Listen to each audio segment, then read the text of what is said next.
So let's start looking at some other options like roll. So if we go in here, and these ones have been around for a while, but they're good and they're important to character animation. So I'll just touch on them briefly.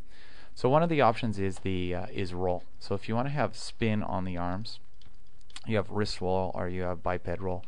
What you really want to do is go in and say character.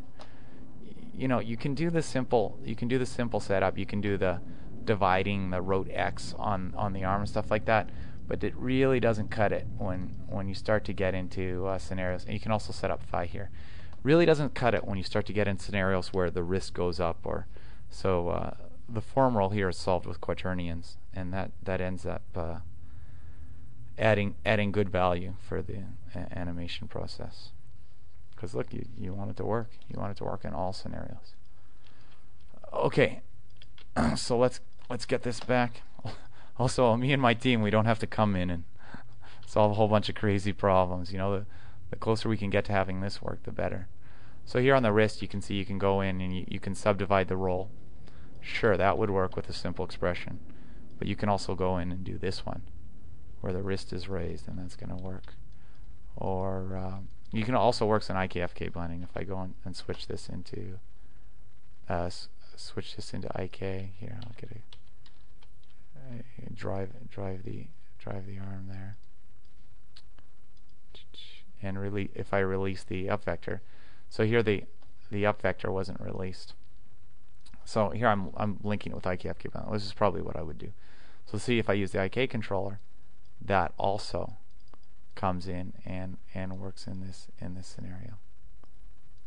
You can see the roll dividing. Same thing on the bicep. In fact, the bicep is a harder problem doing bicep roll, because it's got to roll this way down and that way back. And like we were talking about earlier, the arm hits a wide range of oh yeah, I got to go into FK now. The arm hits a wide range of different rotations, and it's cool. It's thought through.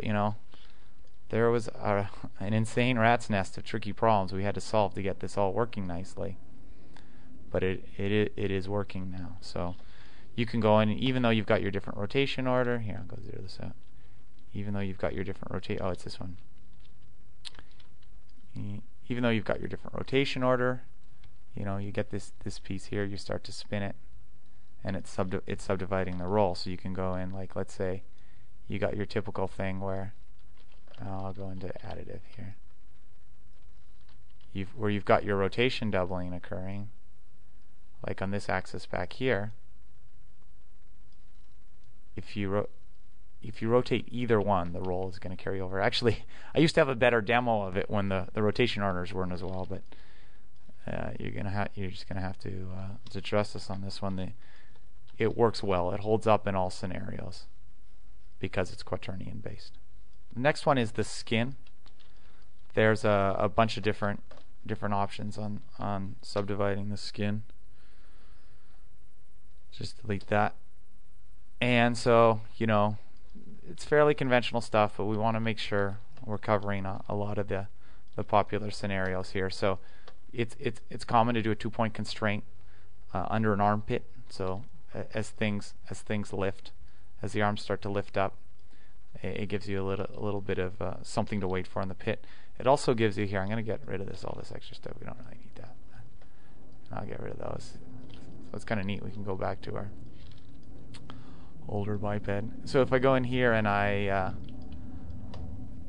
want armpits, and I want actually, let me get a default guide, because I know that the default guide is going to work well on the body man.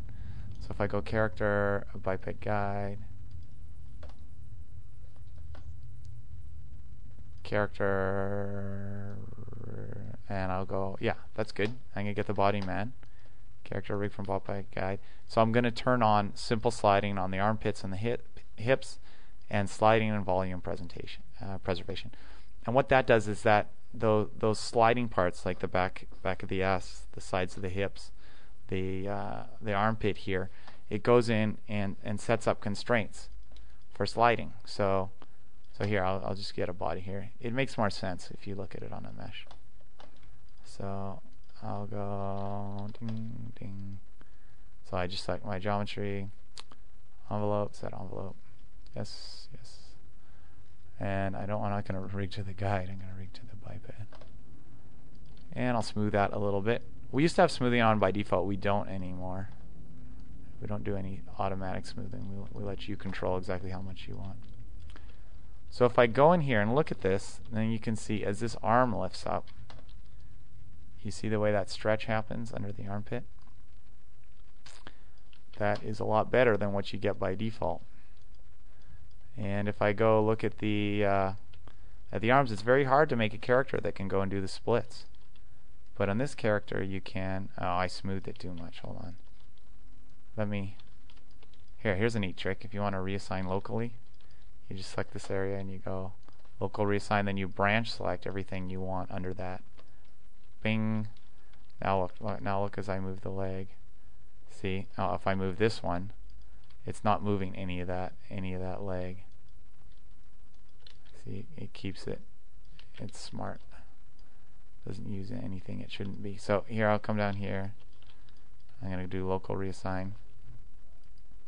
Yeah, that's a good technique for breaking up your weighting. Okay, so I'll move this leg out of the way. But look, you see, if I do a proper weighting, this character can do the splits because okay, this piece here is sliding on the sides. Actually, it's not set up perfectly, but you would set it up perfectly by where you position these. You have to do some tests, but you can get it to work right. And this one is here. This is the back of the hip. So then you can come in here and say, now the back of the hip is a little different because the back, like the back of the ass there, because you have to you have to slide over volume because it'll start to thin out as it. I don't want to do that. It'll start to thin out as it moves upwards. So as this slides upwards, you can see this null that we're weighting to. That's sliding across. That's sliding across this volume. Actually, I didn't pick it for weighting. You gotta weight to it because I didn't include it in my weighting setup. But that's what's happening. So you've got this null sliding over the back. It's all optional, but it's there if you want to use it.